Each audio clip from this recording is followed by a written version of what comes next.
第17場嘅賽事咧，喺明星響之下咧開始咗啦。第一戰度咧有呢個煤氣龍舟隊，第二戰度咧 RHKYC Red 啊，第三戰度咧沙田浸信會，第四戰度咧合力龍啊，第五戰度社會福利處，第六戰度咧港鐵龍舟隊啊。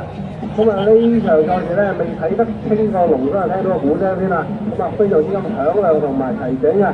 咁啊而家嚟講咧就全部龍船都叮當龍頭啊，冇乜特別話邊隊領先嘅。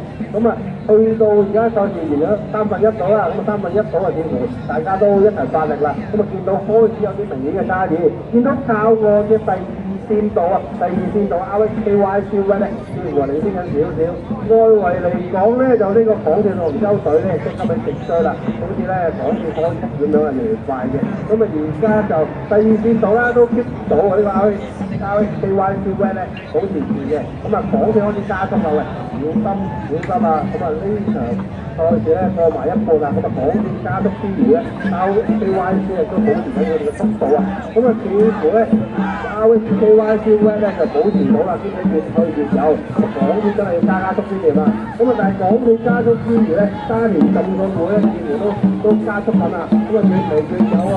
咁啊浸信會咧咁啊開始似乎都市民都見到。咁啊港鐵繼續加速，咁啊加速出嚟咧都保持到個第三嘅。咁啊其餘賽事嘅相對上咧都陸陸續續來咗個鐘點啦。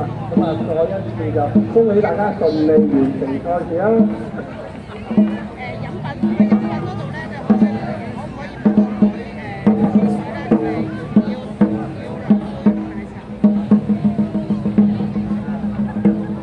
第19場賽事，夜餐賽隊伍香港日本龍，最後召集，請盡快到召集處。